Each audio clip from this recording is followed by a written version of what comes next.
நல்லவர், ரொம்ப ரொம்ப நல்லவர், எனக்கு நல்லவர்.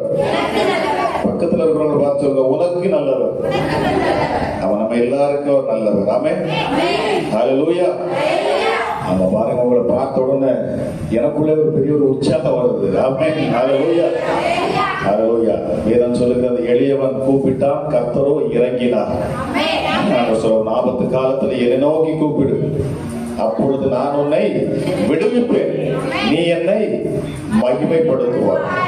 நம்ம நெருக்கத்திலிருந்து நம்ம அவரை கூப்பிடுகிற பொழுது அவர் நம்மளை என்ன செய்வாரா? நம்மளை விடுவிக்கிற தெய்வமாக இருக்கிறார்.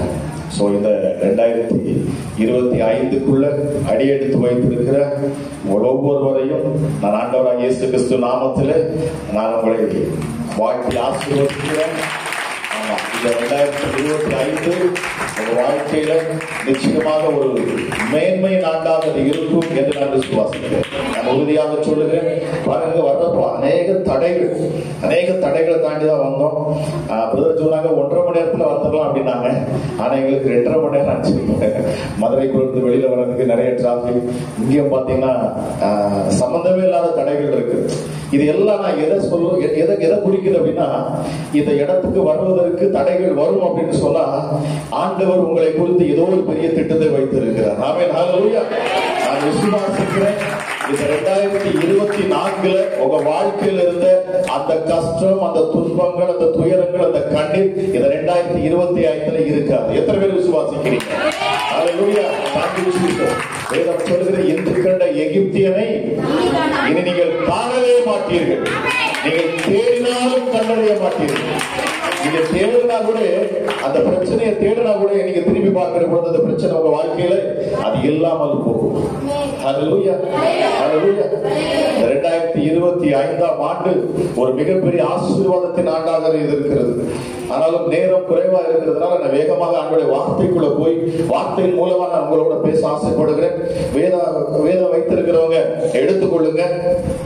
ஆகாய் தீர்க்கதரிசி புஸ்தகம், ஆகாய் எடுங்க. ஆகாய் 2ஆம் அதிகாரம், ஆகாய் 2ஆம் அதிகாரம் 23ஆம் வசனம். எடுத்தவங்க கொஞ்சம் சத்தமா வாசிக்க பார்ப்போம். சேனைகளின் கர்த்தர் சொல்லுகிறார், செயல்தியேலின் குமாரனாகிய செருபாபேல் என்னும் என் ஊழியக்காரனே, உன்னை நான் அந்நாளிலே சேர்த்துக் கொண்டு உன்னை முத்திரை மோதிரமாக வைப்பேன். கையில தட்டி மகிமைப்படுத்துவோம். ஹல்லேலூயா. வாசிக்க சிஸ்டர். சேனைகளின் கர்த்தர் சொல்லுகிறார், கீழே அதுக்கு கீழே வாசிங்க. உன்னை முத்திரை மோதிரமாக வைப்பேன் என்று. அதுக்கு அடுத்து, நான் உன்னை தெரிந்து கொண்டேன் என்று சேனைகளின் கர்த்தர் உரைக்கிறார். இந்த வருஷத்துல தேவன் தந்த வாக்கு தத்துவம் என்ன அப்படின்னா, நான் உன்னை முத்திரை மோதிரமாக வைப்பேன். ஹல்லேலூயா. ஹல்லேலூயா. முத்திரை, அதாவது முத்திரை மோதிரம்னா என்ன அப்படின்னா, அது அதிகாரத்தை குறிக்கிறது. இந்த ஆண்டு உங்க வாழ்க்கையில உங்களுக்குள்ள இருந்த அதிகாரங்கள் செயல்படும்.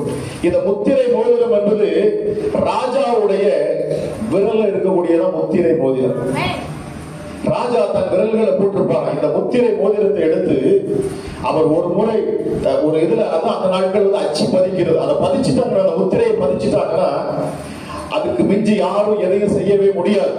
அந்த ஆணைக்கு கீழ்பட்டுதான் ஆகணும். ராஜா முத்திரை போட்டார்னா அதுக்கு அப்படியே என்ன செய்யணும்? முழு தேசமும் என்ன செய்யணும்? கீழ்படியணும் அந்த கட்டளைக்கு. அதாவது அது அதிகாரத்தை கொடுக்கக்கூடியது.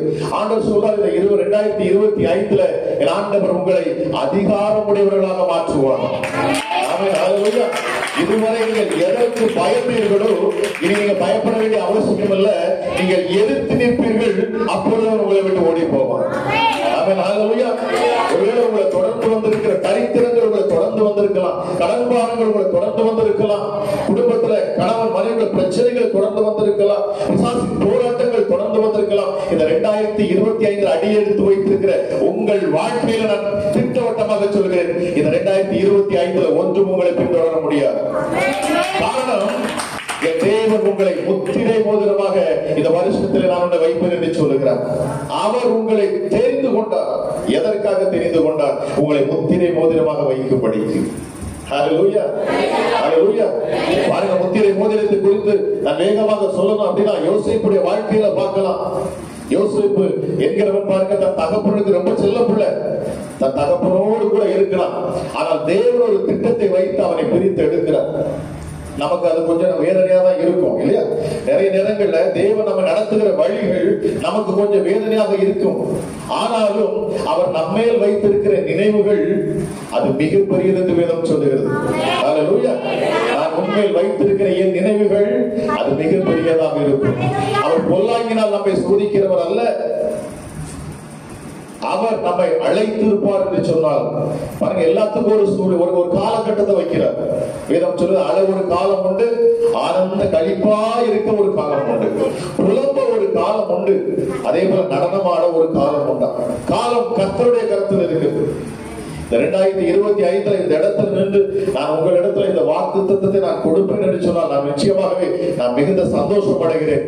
ஏனால் அற்பமாய் நினைக்கப்படுகிற உங்களை என் ஆண்டவர் எடுத்து இந்த வருஷத்தில் முத்திரை மோதிரமாக எடுத்து உங்களை பயன்படுத்துவார். ஹல்லேலூயா, ஹல்லேலூயா. உங்கள் பிள்ளைகள், உங்கள் சந்ததிகள், உங்கள் பிள்ளைகள் ராஜாக்களோடு அமர்ந்திருப்பாங்க. எத்தனை பேருக்கு சுவாசி?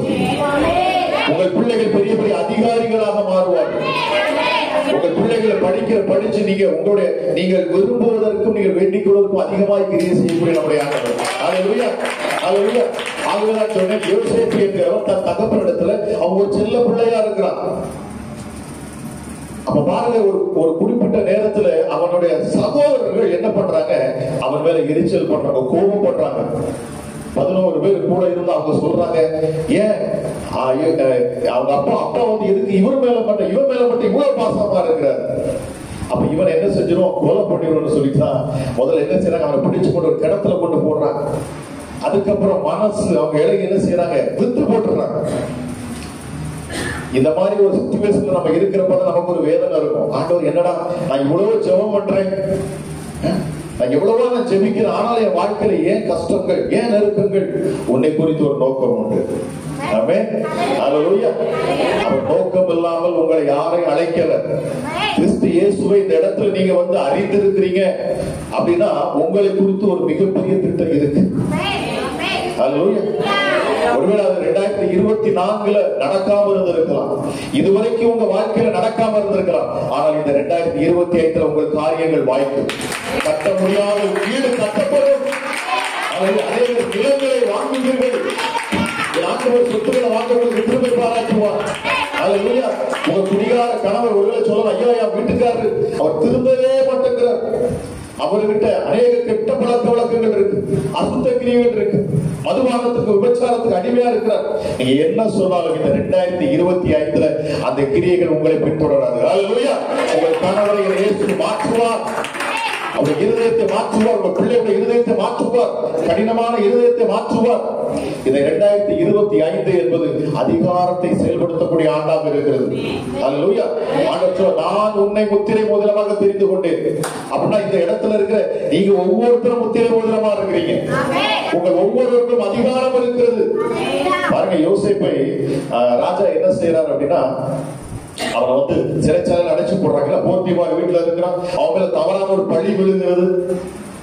நம்ம மேல நம்ம நல்லா தான் இருப்போம், சம்பந்தமே இல்லாம நம்ம கிட்ட என்ன செய்வாங்க? கோவப்பட்டுருவாங்க. நம்மள வந்து ஒரு எதிரியை போல மாற்றிடுவாங்க. சம்பந்தமே இருக்காது, நம்ம கிட்ட பிரச்சனை பண்ணுவாங்க. யோசேப்பு திகைச்சு போனான். அவன் சொல்றான், நான் என்ன பாவம் செஞ்சேன்? ஒண்ணுமே செய்யல. ஆண்டவருக்கு முன்பதாக உத்தமனா இருந்தான் இல்லையா? போர்த்திபாரின் மனைவி அவனை வலுக்கட்டாயப்பட்ட தன் படுக்கைக்கு எடுக்கிறான். ஆனால் அவனோ தேவ சமூகத்தில் தேவனுக்கு முன்பதாக அவன் ஒரு பரிசுத்தமாக வாழ்ந்தான். பரிசுத்தமான ஒரு வாழ்க்கை ஒரு மனுஷன் வாழ்கிற பொழுது தேவன் அவரை தெரிந்து கொள்வார். வேதம் சொல்லி, கர்த்தர் பக்தி உள்ளவனை தமக்கு தெரிந்து கொள்வார். பரிசுத்தம் உள்ள ஒரு வாழ்க்கை வாழ்கிறவனை தேவன் அற்புதமான ஒரு பாதையில வழி நடத்துவார். யோசேப்பு அவன் தேவனுக்கு சமூகத்துக்கு முன்பதாக அவன் பயந்தான், நடுங்கினான். எந்த ஒரு பாவம் நான் செய்ய மாட்டேன், தேவனுக்கு பிடிக்காத எந்த ஒரு காரியத்துல ஈடுபட மாட்டேன்னு சொன்னான். அதனால அவனுக்கு கிடைச்சது என்ன? சிறைச்சாலையில கொண்டு போய் போட்டாங்க அவனை. ஆனால் பாருங்க, ஆண்டவர் என்ன செஞ்சாரு? அவர் விடல. ஏன்னா யோசேப்பை தேவன் முத்திரை மோதிரமாக தெரிந்து கொண்டார். ஹalleluya ஹalleluya. பாருங்க, எல்லாரும் நண்பர்கள் கூட சிறைச்சாலையில் இருந்த நண்பர்கள் கூட மறந்து போனாங்க. அவன் சொன்னா, நான் விடுதலையானதுக்கு அப்புறம் நான் போய் ராஜா கிட்ட உன்னை குறிச்சு பேசி உன்னை விடுதலையாக வேணும் ஒரு நண்பன் வாக்கு பண்ணிட்டு போனான். ஆனா அவனும் மறந்துட்டான். ஒருவேளை உங்களை எல்லாரும் மறந்து இருக்கலாம். 2024 இதுவரைக்கும் உங்களை அற்பமா நினைச்சிருக்கலாம். இவ்வளவு வச்சு என்ன இருக்குது, இவ அடுப்படியில கிடந்து சோறு பொங்குறதுக்கும் சாப்பாடாக்கி போடுறதுக்கு நான் சொல்லி உங்களை யதார்த்தமா பார்த்துக்கிட்டு இருக்கலாம். ஆனால் இந்த வருஷத்திலிருந்து என் ஆண்டவர் உங்களுக்குள் இருந்து அவர் செயல்படுவார். ஹalleluya ஹalleluya. அவர் உங்களை முத்திரமாக அவர் தெரிந்து கொண்டார். பாருங்க, யோசேப்பு ஆண்டவர் என்ன செய்யறாரு பாருங்க. அந்த ராஜாவுக்கு ஒரு சொப்பனத்தை கொடுக்கிறார். ஒரு கலக்கம் வர, ஏன்னா இவன் சொப்பனத்துக்கு வியாக்கியானம் சொல்லுவான். யாராவது சொப்பனம் கண்டா அதுக்கு அர்த்தத்தை சொல்லக்கூடியவன். அப்போ இவனை முத்திரமாக தெரிந்து கொண்டா இவனை எங்க உட்கார வைக்கணும்? சிங்காசனத்துல உட்கார வைக்கணும் இல்லையா? அப்ப ஆண்டவர் என்ன செய்யறாரு, ராஜாவுக்கு ஒரு சொப்பனத்தை கொடுக்கிறார். அந்த சொப்பனத்துக்கு யாராலையும் அர்த்தம் சொல்ல முடியல. அங்க நிறைய மந்திரவாதிகள், தந்திரவாதிகள், மாந்திரிக பண்ணக்கூடியவங்க, பெரிய பெரிய ஞானிகள் எல்லாரும் பாக்குறாங்க. அவன் கண்ட சொப்பனத்துக்கு யாருமே என்ன செய்ய முடியல, அர்த்தத்தை சொல்லவே முடியல. ராஜா மனசு கலங்கிக்கிட்டே இருக்கு, அவனுக்கு சமாதானமே ஆகல.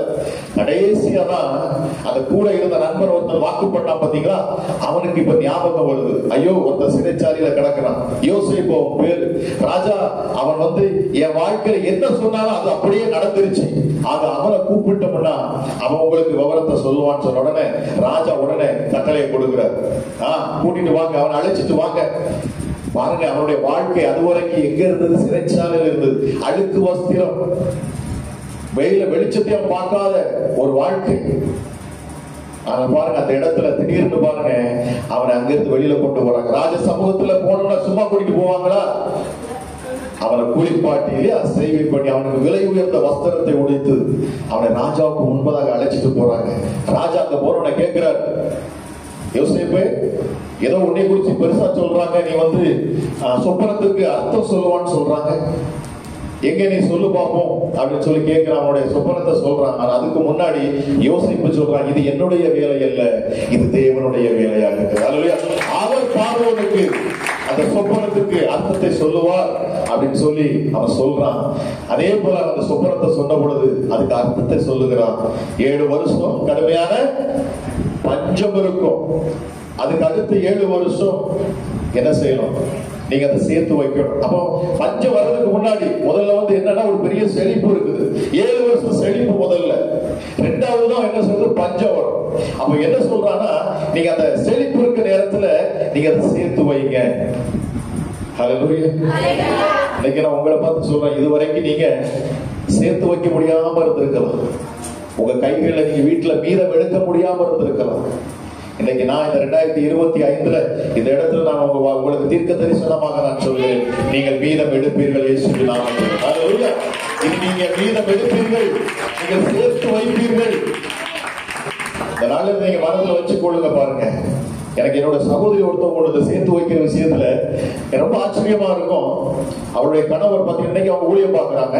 ஆனா ஊழியத்துக்கு வர்றதுக்கு முன்பதாக அவங்க கணவர் அட்வொகேட் தான், வக்கீல். ஆனாலும் அவர் சரியில்லாத ஒரு மனுஷனா இருந்தார். வீட்டுல காசு கொடுக்க மாட்டார், எதுவுமே கொடுக்க மாட்டார். 2 பிள்ளைகளை வச்சு ரொம்ப கஷ்டப்பட்டாங்க.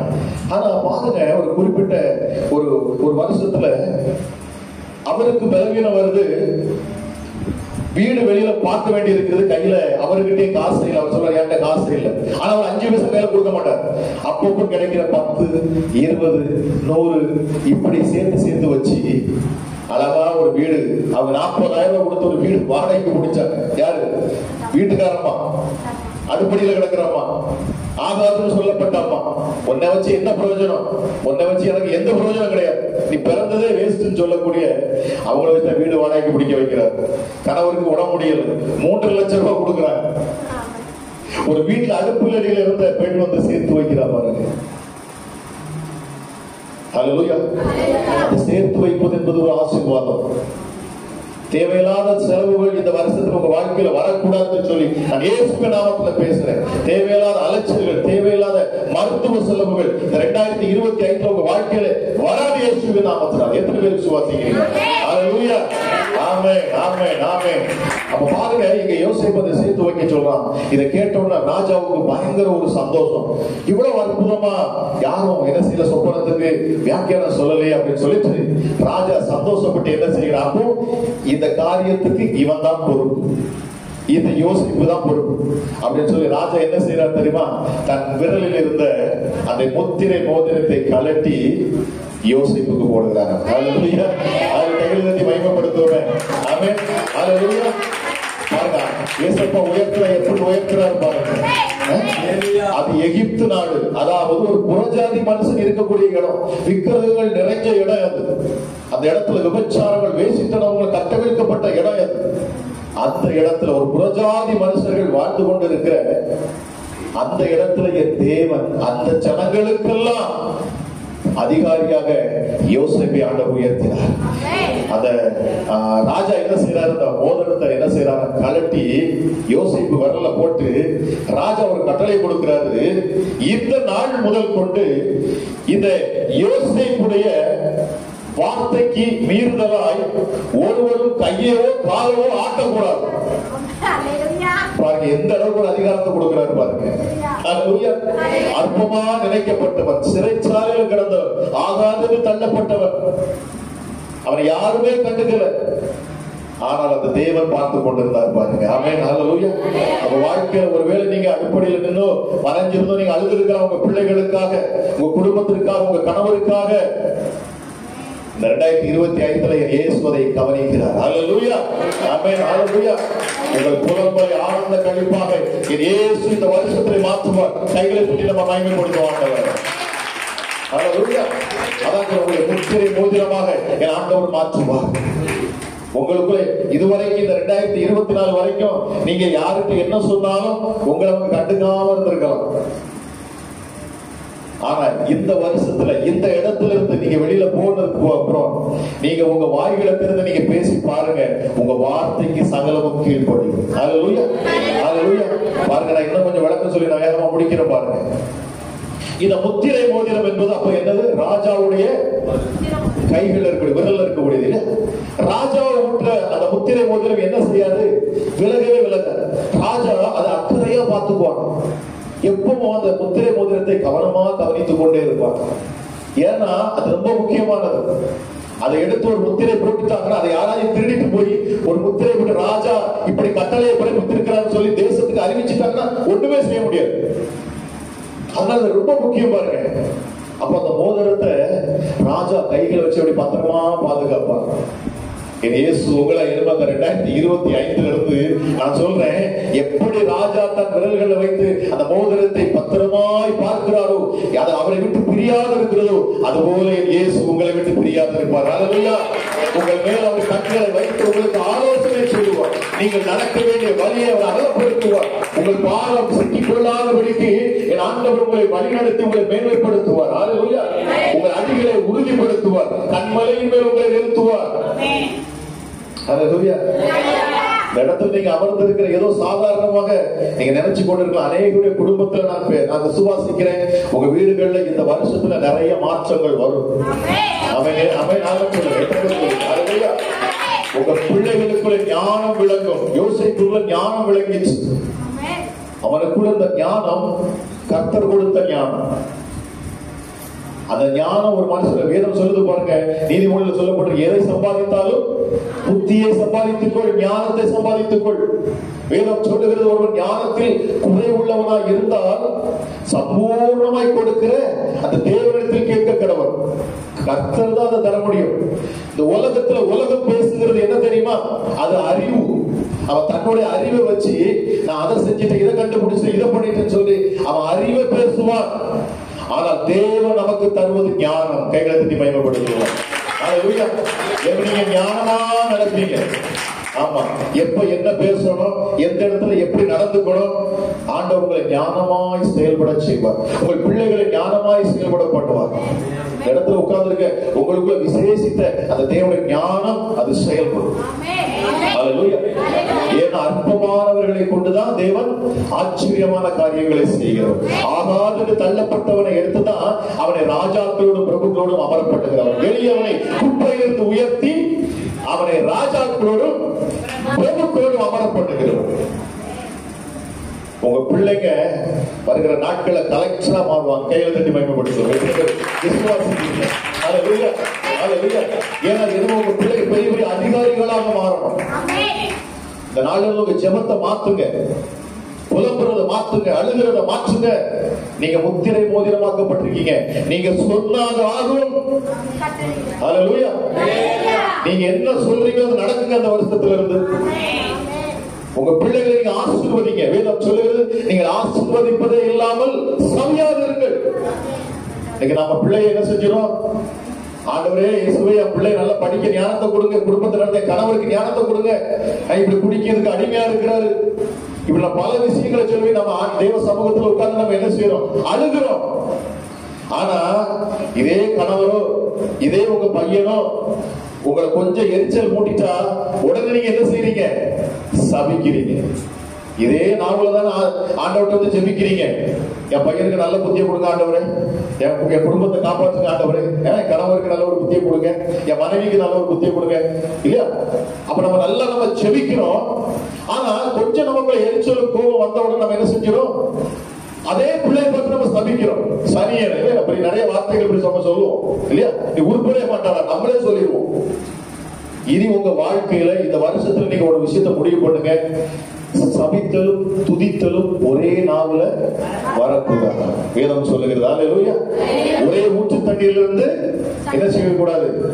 ஆமா, நல்ல நீரும் வெதுவெது பாருங்க, சூடு நீரும் வராது. இல்லையா? ஆமா, அதே போலதான் இதே நாவுல இருந்து நீங்க ஆண்டவரை துதிங்க. உங்கள் பிள்ளைகளை என்ன செய்யணும்? நீங்க ஆசீர்வதிங்க. பாருங்க, இப்ப நம்ம பார்த்தோம், ராஜாவுடைய கைகளில் இருக்கிற முத்திரை மோதிரமாக நம்ம என்ன செஞ்சோம் பார்த்தோம் இல்லைங்களா? அப்ப ராஜாவுக்கு ஒரு அதிகாரம் கொடுக்கப்பட்டிருக்கிறது. இந்த அதிகாரம் அற்பமாக நினைக்கப்பட்ட இல்லையா யோசேப்புக்கு கொடுக்கப்பட்டு அவன் ஆண்டவர் சிங்காசனத்துல உட்கார வச்சிட்டாங்க. அப்ப பாருங்க, முழு தேசமே பஞ்சம் வந்த உடனே தேசத்து ஜனங்கள், இன்க்ளூடிங் அந்த இஸ்ரவேல் ஜனங்கள் எல்லாருமே, எகிப்து ஜனங்கள் எல்லாரும் அந்த இடத்துக்கு அவனதான் தேடி வர்றாங்க. உன் மொழியின் இடத்துக்கு ராஜாக்களும் பிரபுக்களும் தேடி வருவாங்க. அவங்க பணம் இருக்கலாம், பெருசு பெருசா பேசலாம், ஆனா உங்களுக்குள்ள தேவ ஞானம் இருக்கிறது. அது நீங்க இருக்கிற இடத்துல இருந்து நீங்க என்ன செய்ய முடியும்? தேசத்தை அசைக்க முடியும். ஆமென். எலியாவுக்கு தன்னுடைய அதிகாரம் தெரிந்தது. எலியாவை தேவன் முத்திரை மோதிரமாக எடுத்து பயன்படுத்தினார். மழையை பார்த்து நில்லு அப்படின்னா மழை நின்றுச்சு. 3 வருஷம் மழையே இல்லை. திரும்ப அதே மழையை பார்த்து பெய்யட்டும் சொல்றான், மழை பெய்தது. அல்லேலூயா. பாருங்க, அவன் என்ன நினைச்சா? தன்னை நம்பினான். என் தேவன் என்னை முத்திரை மோதிரமாக வைத்திருக்கிறார், ஆக நான் அவரை விசுவாசிப்பேன். நான் சொன்னால் நடக்கும்ங்கிறத அவன் நம்பினான். அவன் வார்த்தையை பேசினான். அவருடைய வார்த்தை அவன் சொன்னபடியே நடந்தது.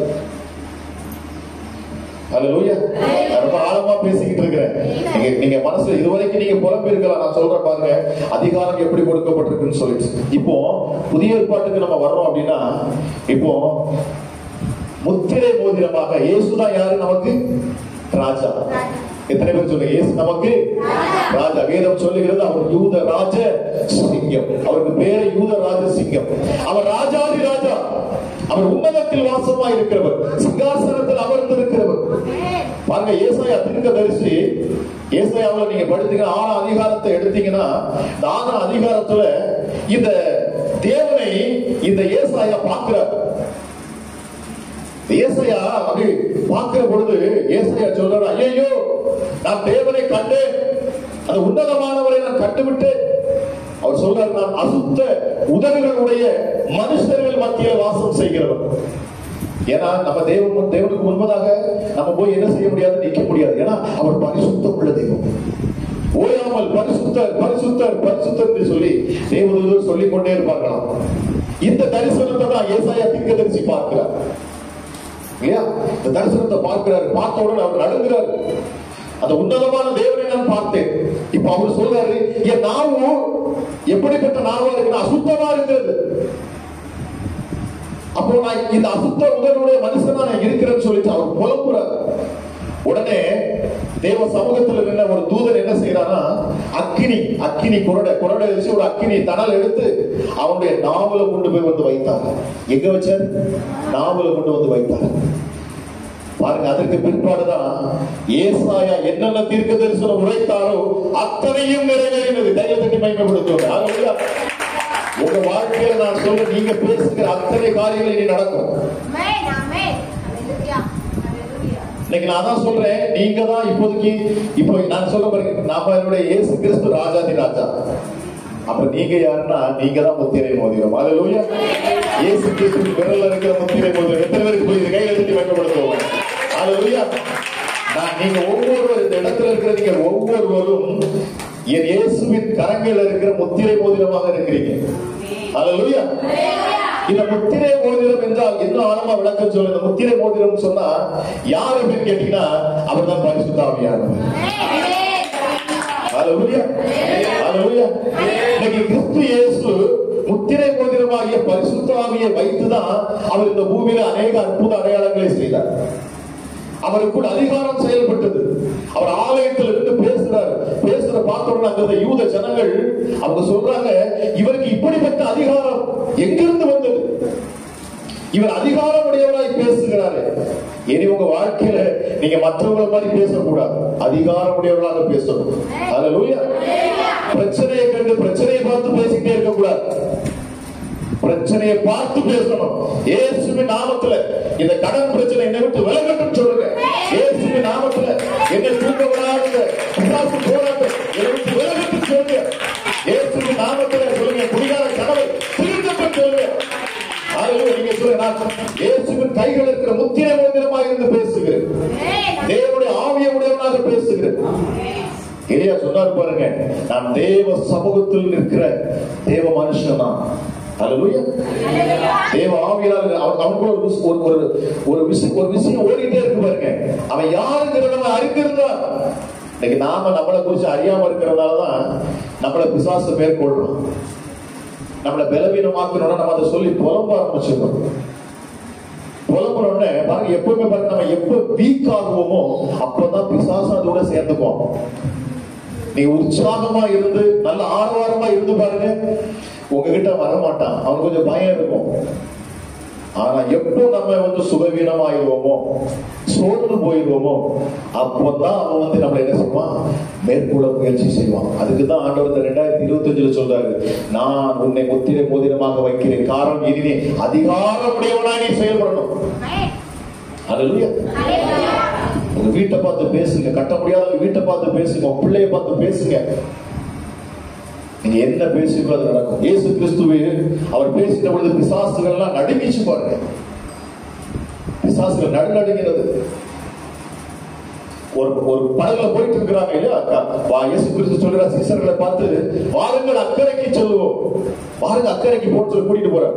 அவர்தான் கூட்டிட்டு போறார், ஏசப்பா தான் கூட்டிட்டு போறார். ஆனா அவரு கூட்டிட்டு போகிற அதே படகுல தான் அங்க புயல் வருது, பயங்கரமான பெரிய காற்று வீசுது. நம்ம நிறைய பேர் நிற்போம், என்ன ஆண்டவரே நான் உங்களை தான் நான் வணங்குறேன், உங்களை தான் நான் நம்பி இருக்கிறேன், ஏன் என் வாழ்க்கையில கடுமையான காற்று புயல் வீசுது? ஏன் அப்படின்னா நீதான் முத்திரை போடுறது என்பதை நீ அறிய வேண்டும் என்பதற்காக. நான் எப்பவுமே சொல்லுவேன், இந்த செத்த மீன் இருக்கு பாத்தீங்களா, செத்த மீன் பாத்தீங்கன்னா 6 போச்சுன்னா தண்ணியில் அது வாடு போயிடும், அது எங்க போகும். ஆனா உயிருள்ள மீனை பார்த்திருக்கீங்களா, அது எதிர்நீச்சல் அடிக்கும். பிரச்சனையை கொண்டோ போராட்டத்தை கொண்டோ நம்ம என்ன செஞ்சிடக்கூடாது, பயப்படக்கூடாது. ஐயோ பிசாசு இப்படி பண்ணிடுவான், பிசாசு இப்படி செஞ்சிருவான், அவன் எனக்கு மந்திரம் வச்சுட்டான், இவன் மாந்திரிகம் வச்சுட்டான். இல்லைங்க, இனி பயப்படாதுங்க. வேதம் சொல்லுது, பிசாசை எதிர்த்து நிற்பீர்கள், அப்பொழுது அவன் உங்களை விட்டு ஓடி போவான். கைகளை தட்டி மகிமைப்படுத்துவாங்க. ஒரு அதிகாரம் இந்த 2025 வாழ்க்கையில செயல்படும். இயேசு கிறிஸ்து பாருங்க, அந்த படகுல அவர் படுத்து தூங்கிட்டு இருந்தார். பிரச்சனைகிட்ட நீங்க பயப்பட மாட்டீங்க. இந்த முத்திரை மோதிரமாக நீங்க இருக்கிறீங்கிறத நீங்க உணர்ந்துகிட்டீங்கன்னா, உங்களுக்குள்ள எல்லா அதிகாரமும் கொடுக்கப்பட்டிருக்கிறது அப்படி என்பதை நீங்க அறிஞ்சிட்டீங்க அப்படின்னா, நீங்க என்ன செய்வீங்க, சமாதானத்துக்குள்ள போயிருவீங்க. இந்த சமாதானம் தான் இயேசு கிறிஸ்துக்குள்ள இருந்தது. பாருங்க, படகு அலைக்கழிக்குது, போராட்டம் வருது, சீசர்கள் எல்லாம் பயந்து போய், ஐயரே எழுப்புங்க, உங்களுக்கு பயமா இல்லையா? இயேசு பார்த்தே சொல்றாங்க, நீங்க கொஞ்சம் பயப்படுங்க இல்லையா, இயேசுவை பார்த்தே வந்து சொல்றாங்க, ஐயரே உங்களுக்கு பயமா இல்லையா? படைத்தவரை பார்த்து சொல்றாங்க சீசர்கள் வந்து இல்லையா. அவர் அயர்ந்த நித்திரையில இருந்தாரா? அவர் எழுந்தார். எழுந்து என்ன செஞ்சார்? காற்றையும் புயலையும் அடக்கினார். இறையாவே நில். அவருடைய வார்த்தைக்கு அப்படியே கீழ்பட்டது. அங்க இருந்த அத்தனை சீசர்கள் பார்த்து பயப்படுறாங்க. இது என்ன அதிகாரமோ? காற்றும் புயலும் இவருக்கு அடங்குகிறது. இதைத்தான் ஆண்டவர் உங்களுக்கு கொடுத்திருக்கிறார். அல்லேலூயா. கைகளை தட்டி மகிமைப்படுத்துவோங்க. ஆமென். அல்லேலூயா. இந்த இடத்துல நீங்க போகிற பொழுது எப்பவுமே இருக்கிற மாதிரி என்ன செஞ்சிடக்கூடாது? சோர்வா சொங்கியா போகக்கூடாது. இன்னிலிருந்து நீங்க உங்க வாழ்க்கையில உங்களுக்கு எதிராக என்னென்ன செயல்பாடுகள் சத்துரு கொண்டு வரானோ அவைகளெல்லாம் எதிர்த்து பேசி பாருங்க. நான் அடுத்த வருஷம் நான் வருவேன், உங்க வாழ்க்கையில பெரிய பெரிய அற்புதங்கள் உங்க வாழ்க்கையில் நடந்திருக்கும். நான் சொல்றேன், உங்க பிள்ளைகளுக்கு அளவில்லாத ஞானம் வெளிப்படும் இந்த வருஷத்துல. உங்க பிள்ளைகளை நீங்கள் ஆசீர்வதிங்க. அல்லேலூயா. பலவீனம் வந்துருச்சா, சுகவீனம் வந்துருச்சா, இயேசுவின் நாமத்துல பேசுங்க. உங்களை விட்டு அது மறைந்து போகும். எனக்கு கடந்த நாள்ல எனக்கு ஆண்டவர் எனக்கு இதான் படிச்சு கொடுத்துட்டே வந்துட்டு இருந்தார். 29 நாள் எனக்கு ஃபீவர், காய்ச்சல். டாக்டரால கண்டே பிடிக்க முடியல. மருத்துவமனையில அட்மிட் பண்ணியாச்சு. பல ஊழியக்காரங்க ஜெபிக்கிறாங்க. 29 நாள் யோசிச்சு பாருங்க. ஒரு நாள் 2 நாள் கிடையாது, 103 டிகிரி குறையவே குறையாது. ஹெவி டோஸ் போடுவேன், ஹெவியான மாத்திரை போடுவேன், வேர்க்கும். ஆனா காய்ச்சல் நிக்காது. காய்ச்சல் உள்ள சுத்திட்டு தான் இருக்கும், ஆனா தலையெல்லாம் வேர்க்கும். எங்க வீட்டுக்காரமா கூட போறப்ப அழ ஆரம்பிச்சாங்க. என்னன்னே தெரியல, இந்த மருத்துவர்களுக்கு ஒன்றும் புரியல. கடைசி வந்து பெட் ஸ்கேன் எடுங்க. நாங்க பெட் ஸ்கேன் மீனாட்சி மிஷின்ல போய் பெட் ஸ்கேன், அதான் கடைசியா உள்ள ஸ்கேன், அதுல ஏதாச்சும் தெரியுதுன்னு பார்த்தாங்க. அதுலயும் ஒண்ணும் தெரியும்.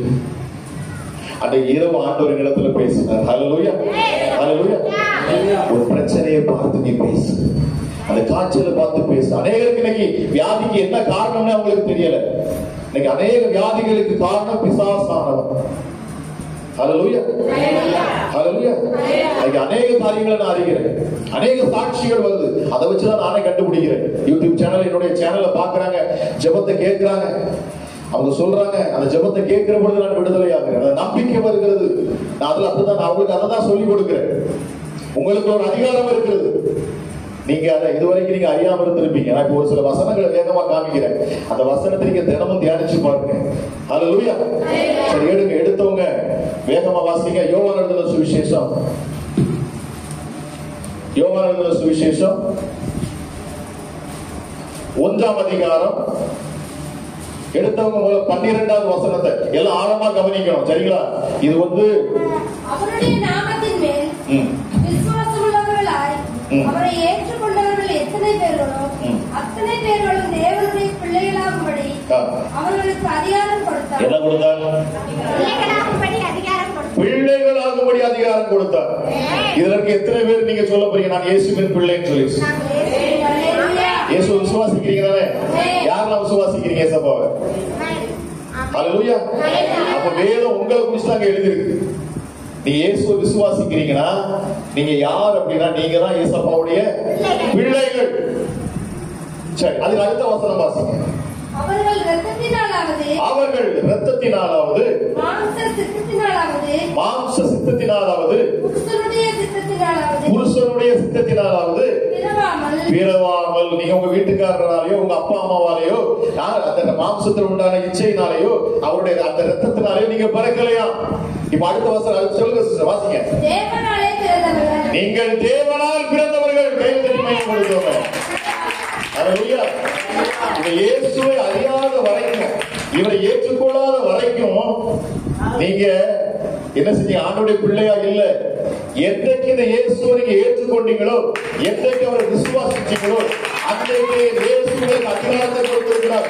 நீங்கள் தேவனால் பிறந்தவர்கள் அப்படின்னா நீங்க பரலோகத்துக்கு சொந்தக்காரங்க. ஹல்லேலூயா. ஏசப்பா சொன்னார் பாத்தீங்களா, தேவனுடைய ராஜ்யம் உங்களிடத்தில் இறங்கி இருக்கிறது. தேவன் சொன்னார், என் விரல்களினாலே நான் பிசாசை துரத்துகிறபடினாலே என்னுடைய ராஜ்யம் உங்களிடத்தில் இறந்துகிறார். ஏன்னா அவர் வந்து நம்ம வந்து ஆண்டவர் சொல்ல பாருங்க, நீங்களோ பூமியிலிருந்து உண்டானவர்கள், ஆனால் நானோ உயரத்திலிருந்து வானத்திலிருந்து உண்டானவன் சொன்னார் இல்லையா? ஹல்லேலூயா. அவர் எதுக்கு வந்தார்னா நம்மை அவரை போல் மாற்றும்படி. அதுதான் வேதம் தெளிவா சொல்லி இருக்கிறது, நீங்கள் தேவனால் பிறந்தவர்கள். ஹல்லேலூயா. என் மண்டையில இருந்து ஒண்ண மைண்ட்ல இருந்து எடுத்துருங்க. நீங்க என்ன செஞ்சீங்க இது வரைக்கும்? ஓகே, நீங்க பூமியில அம்மா அப்பாவுக்கு நீங்க பிறந்திருக்கலாம். ஆனா இயேசுவை ஏற்றுக்கொண்டதுக்கு பிற்பாடு நீங்க யாரு பிள்ளை? இயேசுவின் பிள்ளை. தைரியமா சொல்லுங்க. ஆமா, எதிர்த்து நில்லுங்க. காலை ஊண்டி ஒரு மிதி மிதிச்சு இயேசுவின் பிள்ளைடானா அப்படின்னு சொல்லி பாருங்க. பிசாசு உங்களை கண்டவங்க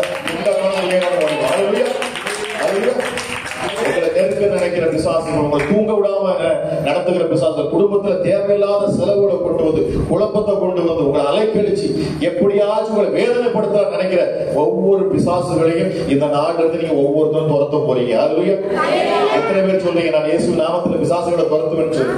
ஆமா. உங்க பட்டணத்துல உங்க பிள்ளைகள் குடும்பங்கள் செழிக்க முடியாதபடி உங்களுக்கு வர வேண்டிய ஆசீர்வாதங்களை தடை செய்து வைத்திருக்கிற அத்தனை தடைகளையும் இந்த வருஷத்துல நீங்க தான் உடைக்க போறீங்க. ஹல்லேலூயா. நீங்க ஆண்டவர்ட்ட வந்து ஊழியக்காரன் வந்து புலம்பிட்டு இருக்க கூடாது. ஐயோ இப்படி நடந்துருச்சு, ஐயா இப்படி ஆயிடுச்சு, பாஸ்டர் இப்படி நடந்துருச்சு. இப்ப நான் உங்களுக்கு தெளிவா தான் சொல்லித்தரேன். ஏன்னா நான் அடுத்த வருஷம் நான் பாக்குறப்போ எனக்கு ஆவியானவர் சொல்லிட்டே வந்தார். நான் உணர்ந்து கொண்டே வந்தேன். சம்பந்தமே இல்லாத இப்ப வர்றப்ப பாருங்க, ஹைவேல தான் வந்துட்டு இருக்கிறேன். மேப்பை போட்டேன்.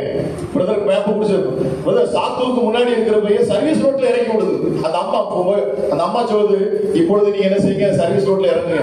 என்னடா என்ன கோயில் பட்டியே வரல, இறங்கிட்டேன். திரும்ப கொஞ்ச நேரம் போயிட்டு இருக்கு. அந்த ரோட்ல ஏகப்பட்ட டிராபிக். திரும்ப சொல்லுது, இப்போ நீங்க என்ன செய்யுங்க, மறுபடியும் மெயின் ரோடுக்கு வாங்குது. எப்படி பாருங்க, இங்க ஊருக்குள்ள வந்தா நீங்க போட்ட மேப் வந்து கரெக்டா கோயில் பட்டியல நுழைஞ்சிட்டேன். நுழைஞ்ச உடனே இப்பொழுது இடது பக்கம் திரும்பவும், திரும்ப இடது பக்கம் திரும்பவும், திரும்ப கொஞ்சம் தூரம் எல்லாம் ஒவ்வொரு சின்ன சின்ன தெருவு. அங்க பைக்கில் போட்டு வச்சிருக்காங்க. எங்க வீட்டுக்காரமா பயப்படுறாங்க. என்னங்க அடுத்த திரும்ப இடது பக்கம் திரும்பவும். 4 தடவை இடது பக்கம் திரும்பினா என்ன ஆகும்? வந்த இடத்துக்கு வந்து நிற்போம். இப்படி நான் சுத்திட்டு இருந்தேன். ஐயோ திணறி போச்சு எனக்கு. அப்பதான் ஆவியானவரை கேட்டுட்டே வந்தேன், ஏசப்பா என்ன ஆண்டவரே இது என்ன விளையாட்டு இது? அப்பதான் அப்பா சொன்னாரு, நீ போய் வார்த்தைகளை பிரகடனப்படுத்து. ஹல்லேலூயா. என் பிள்ளைகளுடைய வாழ்க்கையில மிகப்பெரிய ஆசீர்வாதமாக போகுது. ஹல்லேலூயா.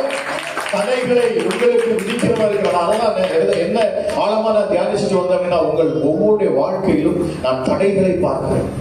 நீங்க அடுத்த அடி உயர முடியாதபடி நீங்க 2 ஸ்டெப்பு 3 ஸ்டெப்பு மேல வைக்கிறீங்க, அப்படியே விழுந்துடுறீங்க. நீங்க முயற்சி செய்றீங்க. உங்க வாழ்க்கையில பல முயற்சிகள் இருக்குது. உங்க வீட்டுக்காரர் பல நல்ல கஷ்டப்பட்டு ஒரு வேலை பார்க்கலாம். ஆனா உங்க கையில அந்த வருமானம் நிக்கல. நீங்க எவ்வளவு முயற்சி செஞ்சாலும் உங்க உடல் உழைப்பெல்லாம் கொடுத்து பாக்குறீங்க, ஆனாலும் லாபத்தை உங்களால் பெற்றுக்கொள்ள முடியல. இததான் ஆவியானவர் இருதயத்துல சொன்னார். ஹல்லேலூயா. ஹல்லேலூயா. ஆக உங்களை வேதனைப்படுத்த நினைக்கிற, உங்களை பொருளாதாரத்துல குறைவுகளை கொண்டு வந்து உங்களை கஷ்டப்படுத்த நினைக்கிற, உங்க குடும்பத்துல செழிப்பில்லாதபடி, உங்க பிள்ளையுடைய வாழ்க்கையில் உயர்வில்லாதபடி என்னென்ன தடைகள் கொண்டு வந்தாலும் சரி, அத்தனை தடைகளும் இந்த நேரத்துல இந்த இடத்துல உடைக்கப்படுகிறது. வார்த்தையை பேசிக் கொண்டிருக்கிற பொழுது உங்க வீடுகள்ல இருக்கிற உங்க குடும்பத்தில் இருக்கிற தடைகள் உடைக்கப்பட்டு இருக்கும். சரி, எத்தனை பேர் யூடியூப்ல என்னுடைய சேனல் பார்த்திருக்கீங்க? என்னோட வீடியோ பார்த்திருக்கீங்க யூடியூப்ல? எத்தனை பேர் மொபைல் வச்சிருக்கீங்க? Touch mobile. டெய்லி நல்ல வீடியோ பார்ப்பீங்க, ஷார்ட்ஸ் பார்ப்பீங்க, நாடகம் பார்ப்பீங்க. எத்தனை பேர் வச்சிருக்கீங்க மொபைல்? எல்லாரும் வச்சிருக்கீங்க. பாத்தீங்களா?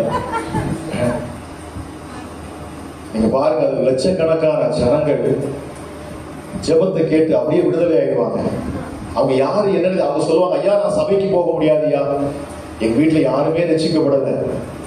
ஏசப்பா சொல்ல, நான் அண்ணன் சொன்னார், நான் உன் வீட்டுக்கே வந்துடுறேன், நீ ஏன் அந்த மொபைல் மூலமாக பார்த்து இன்னைக்கு விடுதலையாகி ரட்சிக்கப்பட்டவங்க லட்சக்கணக்கான ஜனங்கள். எவ்வளவு பேர் பல தேசத்துல இருந்து பார்த்துக்கிட்டு இருக்கிறாங்க.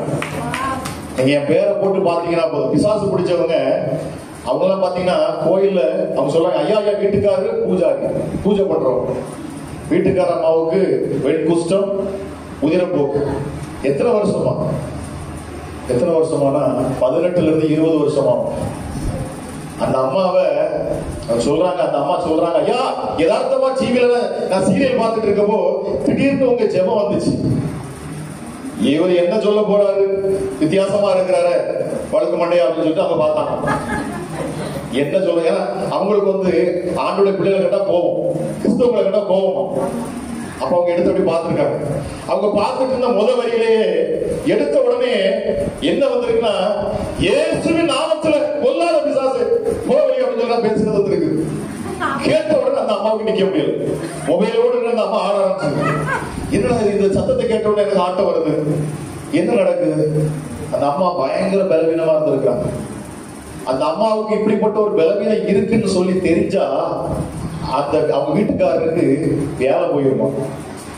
ஏன்னா அவரு சாமி முன்னாடி இருந்து என்ன செய்யணும், வீட்டுக்கார அம்மாவுக்கே தீட்டு இருக்கு அப்படின்னா என்ன செய்ய முடியாதா?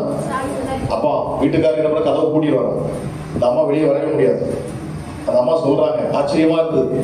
அப்ப அந்த அம்மா எனக்கு அடிக்கிறாங்க, ஐயா உங்க சத்தத்தை கேட்டேன், ஜெபத்தை கேட்டேன், எனக்கு அப்படியே தலையை சுற்றி நான் நிக்க முடியல ஐயா, ஏதோ நடக்குது அப்படின்னாங்க. நான் சொன்னேன், சரி அப்ப உங்களுக்காக நான் ஜெபிக்கிறேன் அப்படின்னு சொல்லிட்டு நான் ஜெபம் பண்ண போறப்போ ஆவியானவர் சொல்றாரு, அந்த சகோதரி கிட்ட வேதாகமம் இருக்கு, இந்த பைபிள் இருக்கு, கேளு அப்படின்னாரு. எனக்கு ஆச்சரியமா இருந்துச்சு. அப்ப நான் சிஸ்டர் கேட்கிறேன், சிஸ்டர் உங்ககிட்ட ஆவியானவர் சொல்றாரு பைபிள் இருக்குன்னு சொல்றாரு, எவ்வளவு வல்லமை எவ்வளவு தெரியுமா? உங்க கையில வச்சிருக்கீங்க பட்டயம், வாழ், உங்க சத்துருக்களை வீழ்த்துற வாழ். அவங்க ஆமா என்கிட்ட ஒரு பைபிள் இருக்குது. அவங்க சொல்றாங்க, என் கூட நான் காலேஜ் படிக்கிறப்போ ஒரு கிறிஸ்தவ பொண்ணு எனக்கு அதை கிஃப்டா தந்தா, அந்த பைபிள் உள்ள பத்திரமா இருக்கு. நான் அந்த பைபிளை திறக்க முத திறக்கிறாங்க, காலேஜ் படிச்ச போலதான் பாருங்க, அந்த பைபிளை திறக்கிறாங்க. நான் சொன்னேன், அதை யோவான் எடுத்து வாசிங்க, 1ஆம் அதிகாரத்திலிருந்து வாசிங்க. நீங்க வாசிக்கிறப்பயே நீங்க சுகமாயிருவீங்க. அல்லேலூயா, அல்லேலூயா. நான் உங்க வீட்டுக்கு வர மாட்டேன், நீங்க எந்த ஊழியக்காரங்க போக வேண்டிய அவசியம் இல்லை. நீங்க என்ன செய்யுங்க, வீட்டுல உட்கார்ந்து வேதத்தை வாசிங்க. அந்த வார்த்தையில உயிர் இருக்கு, அந்த வார்த்தை உங்களுக்கு ஆரோக்கியத்தை தரும், சுகத்தை தரும். இவ்வளவுதான் சொன்னேங்க. ஒரு சின்ன ஜோம் பண்ணிட்டு வச்சுட்டேன். அடுத்து பாருங்க, 2 வாரத்துல எனக்கு கதறிட்டு போன் அடிக்கிறாங்க, ஐயா அவங்க அழுதழுது அவங்கள அழுகை நிப்பாட்ட முடியல, எப்படிங்க எப்படி எல்லாம். நான் போகாத மருத்துவமனை கிடையாது, நான் போகாத பார்க்காத டாக்டர்ஸ் கிடையாது. அவங்க சொல்றாங்க, நான் 4ஆம் அதிகாரம் வாசிக்கிறப்பயே என் உதரப்போக்கு எத்தனை 18 வருஷமாக என்னை வேதனைப்படுத்தி பலவீனப்படுத்த ரத்தப்போக்கு நின்றுச்சு. என் சரீரத்துல பாம்பு தோல் மாதிரி அது உறிஞ்சி வரணும். அவங்க சொல்றாங்க, அதுல இருந்து அற்புத சுகம் கிடைச்சிருச்சியா. நீங்க டெய்லி அந்த ஜெபத்தை கேளுங்க. டெய்லி ஒரு சாட்சி இருக்கும். டெய்லி ஒரு அம்மா யாராச்சும் ஒருத்தங்க சாட்சி சொல்லுவாங்க. நாங்க தினமும் காலையில நான் ஜெபம் போடுவேன், அதிகாலை ஜெபம் 3 மணிக்கு போடுவேன். அதுக்கப்புறம் நீங்க எப்பனாலும் கேட்டுக்கலாம், நீங்க எந்திரிக்கிற நேரத்துல.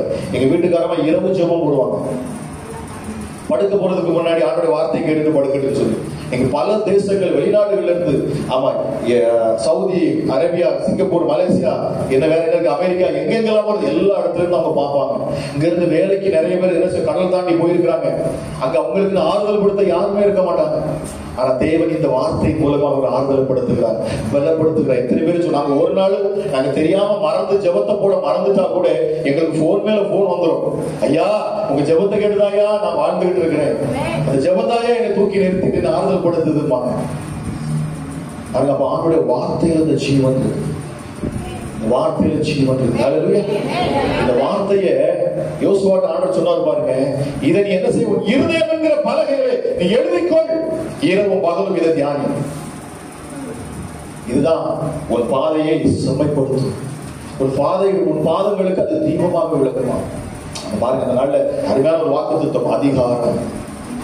நான் இப்ப மீண்டும் சொல்லுகிறேன், கிறிஸ்து இயேசுவுக்கு முத்திரை மோதிரமாக இருந்தது பரிசுத்த ஆவியானவர்.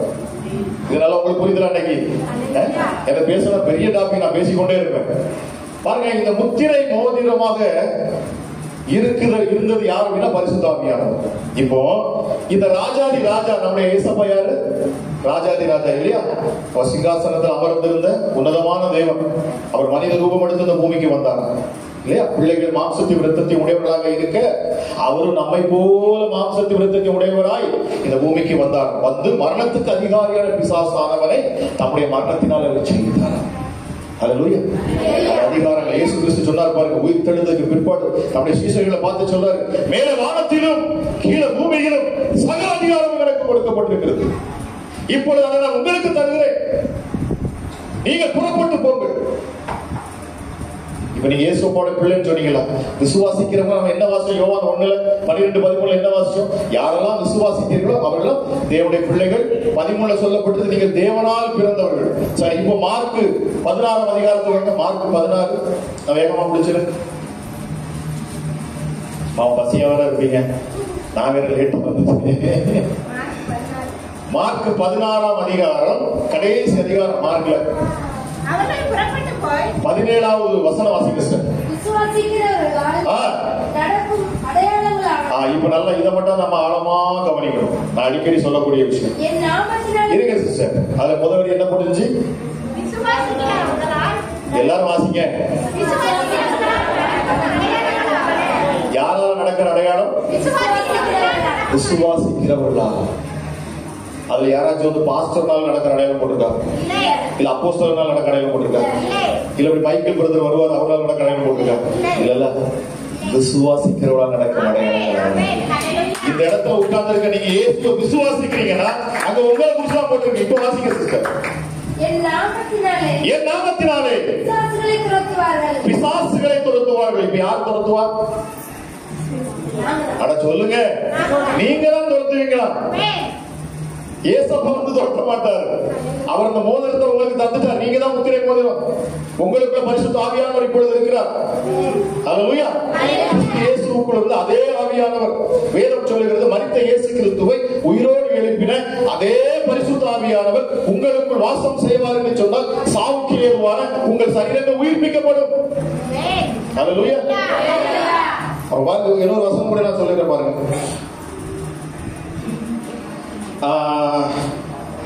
எபேசியர்கள் நிறுவனம்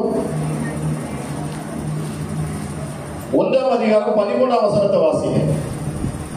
எபேசியர் 1:13.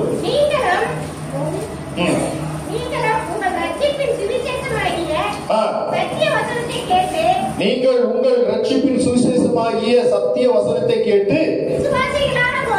யாரான போது, எப்படி? விசுவாசியான போது. நீங்க விசுவாசிச்ச போது என்ன நடந்துச்சா? அடுத்து வாசிங்க. வாக்குத்தத்தம் பண்ணப்பட்ட, உங்களுக்கு ஒரு வாக்குத்தத்தம் பண்ணப்பட்டிருக்குது. ஒரு பிராமிஸ். எல்லாத்துக்கும் மேலான ஒரே ஒரு பிராமிஸ், ஒரே ஒரு வாக்குத்தத்தம். அதான் உயர்ந்த வாக்குத்தத்தம், மேன்மையான வாக்குத்தத்தம். அது என்ன வாக்குத்தத்தமா? பரிசுத்த ஆவியால் கையெழுத்து வைக்கப்படுத்துங்க. அல்லேலூயா. பரிசுத்த ஆவியால் நீங்க முத்திரை போடப்பட்டிருக்கீங்க. அந்த முத்திரை மோதிரமா தான் நீங்க ஒவ்வொருத்தரும் இருக்கிறீங்க. அல்லேலூயா. அதுல கிறிஸ்து இயேசுக்குள்ள இருந்த அதே பரிசுத்த ஆவியானவர் உங்களுக்குள்ள இருக்கிறார். இயேசு எப்படி அதிகாரமுடையவராக செயல்பட்டாரோ அதுபோல நீங்களும் அதிகாரமுடையவர்களாக செயல்படுவீர்கள். நீங்கள் எதிர்த்து நின்று பேசுகிற பொழுது, தைரியமா நின்று பேசுகிற பொழுது உங்கள் முன்னாடி நீங்க அத்தனை பிரச்சனைகள் என்ன ஆகும்? தீர்ந்து போகும். அல்லேலூயா. இப்ப அந்த மார்க் 16:17 வாசிங்க திரும்ப.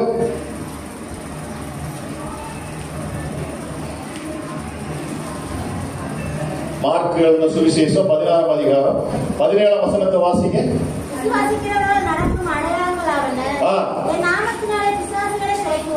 துரத்துவீர்கள், அந்நிய பாஷை பேசுவீங்க, சர்ப்பத்தின் ஆவிகள், சர்ப்பம் வலி சர்ப்பம், பொல்லாத பிசாசு. சர்ப்பத்தை என்ன செய்வீங்க? அதாவது சர்ப்பத்தை கழுத்தை நீங்க தூக்கிடுவீங்க. அதை அல்லேலூயா. ஆமா, அதை கண்டு நீங்க பயந்து ஓட மாட்டீங்க. அடுத்து உங்களை கொல்றதுக்கு எத்தனை பேர் முயற்சி செஞ்சாலும் என்ன ஆகாது? அல்லேலூயா. பாருங்க எவ்வளவு அழகான வாக்குத்தத்தம், எவ்வளவு வல்லமையான வாக்குத்தத்தமா இருக்கு பாருங்க. அடுத்து வாசிங்க. வியாதியஸ்தர் மேல் கைகளை வைப்பார்கள், அப்பொழுது அவர்கள் சொஸ்தமாவார்கள். நீங்க போய் ஜெபம் பண்ணா என்ன நடக்கும்? சுகமா. என்னைக்காச்சும் நீங்க போய் ஜெபம் பண்ணிருக்கீங்களா? யாராச்சும் உட முடியாம ஜெபம் பண்ணிருக்கீங்களா? எனக்கு தெரிஞ்ச ஒரு 20 அம்மாக்கள் உண்டு. அவங்களோட இந்த முகத்துல கூட பார்த்தது கிடையாது. போன்ல எங்கேயாவது பல தேசத்துல இருந்து பேசுவாங்க. 20 பேர், அந்த 20 பேரும் ஒரு அம்மா தூக்க மாட்ட போனது, ஒரு அம்மா சாகிறதுக்கு கீழே குதிக்கிறதுக்கு போறதுக்கு முன்னாடி எனக்கு போன் அடிச்சிச்சு. எங்க வீட்டுக்காரமா சொல்லுவாங்க, என்னங்க அவங்க சாகிறதுக்கு முன்னாடி உங்களுக்கு போன் அடிக்கிறாங்க, ஏதாச்சும் ஒண்ணு பண்ணிட்டாங்கன்னா கேஸ் உங்க மேல வந்துருவாங்க. ஆனா நம்மகிட்ட பேசிட்டா ஏசப்பா என்ன செய்ய மாட்டாரு? சாக விட மாட்டாரு. அவர் காப்பாற்றுகிற தேவன் நம்மை. அல்லேலூயா. நம்ம நம்மை மீட்டெடுக்கிற தேவன், நமக்காக ஜீவனை கொடுத்தவர். அவர் ஜீவனை எடுக்க மாட்டார். அல்லேலூயா, அல்லேலூயா. அதை யோவான் 10:10 சொல்லுது பாருங்க. திருடன் திருடவும் கொல்லவும் அழிக்கவே வருகிறானே என்று அவன் வேறொன்றுக்கும் வரவில்லை, ஆனால் நானோ அவைகளுக்கு ஜீவனை கொடுக்கவும் அது பரிபூர்ணப்படும் வந்தேன்னு சொன்னார். அல்லேலூயா. நம்ம அப்பா வந்து அவங்க ஜீவனை கொடுக்கிறவர் பாருங்க. அப்ப அந்த பெண்கள்லாம் என்ன பேசுவாங்க, அவங்க சொல்லுவாங்க, ஒரு அம்மாலாம் எனக்கெல்லாம் அபிஷேகம் இருக்குமா, நான் வந்து எங்க வீட்டு வேலை பார்க்கிறேன், நான் 1ஆம் கிளாஸ் ஸ்கூலுக்கே போனது கிடையாது, எனக்கு பைபிளே வாசிக்க தெரியாது. நான் சொன்னேன், ஏமா உங்களை தான் ஆண்டவர் தேடிட்டு இருக்கிறாரு, உங்களை தான் தேடிட்டு இருக்கிறாரு. இப்ப நீங்க அடுப்படியில இருந்து பேசுங்க. உங்க வீட்டுக்காரர் குடிச்சிட்டு வர்றாரா, ரகலை பண்றாரா, நீங்க அவர்கிட்ட சண்டை போடாதுங்க. நீங்க அவருக்குள்ள ஒண்ணு இருக்குது பாருங்க, அவர் குடிக்க வைக்கிறது பாருங்க, அதை பார்த்து நீங்க பேசி பழகுங்கன்னு சொன்னேன். அவங்க பேசினாங்க, அவங்க வீட்டுக்காரர் ரட்சிக்கப்பட்டார். அல்லேலூயா, அல்லேலூயா. ஒரு அம்மா தூக்கு மாட்டதுக்கு போச்சு, அது ரட்சிக்கப்பட்டுச்சு. குஜராத்ல ஒரு அம்மா அது ரவுடிசம் பண்ணிட்டு வசூல் பண்ணிச்சு, அது அக்கா, அது பேரை சொன்னா எல்லாரும் என்ன செஞ்சுருவாங்கன்னா மார்க்கெட்ல எல்லாம் பணத்தை கொண்டு வந்து கொடுத்துருவாங்க. அவங்க போய் கால் மேல கால் போட்டு உட்கார்ந்துக்குவாங்க. ஒரே ஒரு தடவை மதுரைக்கு வந்தப்போ அவங்களை பார்த்தப்போ ஆண்டவர் அவங்க மேல ஜெபிக்க சொன்னார். நான் கையை கடை வைத்து ஜெபம் பண்ணேன். அவங்க அன்னைக்கு என்கிட்ட எதுவுமே சொல்லல. அவங்க வந்து இன்னைக்கு கனப்படுத்தணும்னு சொல்லிட்டு ஆஃபரிங் கொடுக்க வந்தாங்க. ஆவியான சொல்ல வாங்காதான்ட்டாரு. நான் அவங்களுக்கு ஜெபம் பண்ணி, ஏமா நீங்க போங்க அப்படின்னு. ஆனா நீங்க செய்யற பாவத்துல இருந்து நீங்க விடுதலை ஆகணும். உங்க பாவத்தை விட்டுருங்க. நீங்க அருவருப்பான காரியங்களை செய்றீங்க, ஆண்டவருக்கு பிடிக்காத விஷயத்தை செய்றீங்கன்னு அந்த அம்மாட்ட சொன்னேன். அந்த அம்மா சரியான போடுச்சு. நல்லா பயங்கரமா லிப்டி போட்டு வித்தியாசமா இருந்தாங்க பாருங்க. அந்த அம்மா குஜராத்துக்கு போயிட்டாங்க. திரும்ப 3 வருஷம் கழிச்சு எனக்கு அடிக்கிறாங்க. ஐயா, நான் இப்ப இட்லி கடை வச்சிருக்கேன் ஐயா, எல்லா பாவத்தையும் விட்டுட்டேன் ஐயா, இப்ப ஆண்டவரை நான் ருசிச்சுட்டு இருக்கிறேன். எனக்கு ஒரு வாலிப பிள்ளை இருக்கிறா, அவ திருமணத்துக்காக நான் இப்ப தவிக்கிறேன். கையில இப்ப காசு இல்ல. முன்னாடி என் கையில நிறைய பணங்கள் இருந்துச்சு, நான் வசூல் பண்ணுவேன், வட்டிக்கு விடுவேன், இதெல்லாம் செஞ்சா சொல்றாங்க. பெரிய பெரிய அரசியல்வாதிகள் எனக்கு தெரியும், தகாத காரியங்களை நான் செய்வேன். ஆனா இன்னைக்கு நான் எல்லாத்தையும் நீங்க என்னைக்கு கையை வச்சு ஜெபம் பண்ணீங்களோ அன்னையில இருந்து அன்னைக்கு எனக்குள்ள இருந்து ஒரு அசுத்தாய் வெளியே போச்சுது. 3 வருஷம் கழிச்சு எனக்கு சாட்சி சொல்றாங்க. அவங்க சொல்றாங்க, இப்ப என் மகளுக்கு திருமணமாகன வாலிப பிள்ளையாச்சு, அது வந்து நர்சிங் கோர்ஸ் முடிச்சிருக்குது, எனக்கு என்ன செய்யணும் தெரியல. நாங்க இம்மிடியேட்டா அந்த அம்மா பேசிட்டு இருக்கு, ஆவியானவர் டப்புனு சொல்ல தீர்க்க தரிசனமா இப்ப நீ சொல்லுனாரு. என்ன சொல்ல எனக்கே ஓடல, உள்ள இருந்து வார்த்தை தானா வருது. நான் சொல்லேமா, நீங்க ஏசப்பா வார்த்தையை கேட்டு அவரை விசுவாசிச்சு உங்க கெட்ட பழக்க வழக்கத்தில் நீங்க விட்டதுனால, அவருடைய வார்த்தைக்கு நீங்க கீழ்ப்படுத்ததுனால இப்போ தீர்க்க தரிசனம் ஆவியானவர் சொல்றாரு, உங்க மகளுக்கு மாப்பிள்ளை ஒருத்தர் வருவார். அவர் எங்க இருந்து வருவார் தெரியுமா? அவர் வந்து இந்தியால இருந்து வர மாட்டார், அவர் அமெரிக்கால இருந்து வருவார். இப்படியே சொல்றாரு. அவர் வெளிதேசத்துக்கு, அவர் வந்து வெளிநாட்டில இருந்து வருவார், அவர் அமெரிக்கால இருந்து வருவார். இந்த பொண்ணுதான் வேணும்னு சொல்லி ஒத்த கால நிப்பாரு. ஒத்த கால நிப்பாரு. இந்த பொண்ணுதான் வேணும்னு கேட்பார். இதுதான் அடையாளம் பாருங்க. அதே போல 1 மாசம் ஆச்சுது. அந்த அம்மா சொல்றாங்க, ஐயா, ஒரு பாஸ்டருடைய பையன், அவர் வந்து அமெரிக்கால வேலை பார்த்துட்டு இருக்கிறார், அவர் வந்தாரு ஊருக்கு, இந்த பொண்ணுதான் வேணும்னு கேட்கிறார், வேற எந்த பொண்ணுமே வேண்டான்ட்டார். இப்ப திருமணம் நிச்சயமாயிடுச்சு.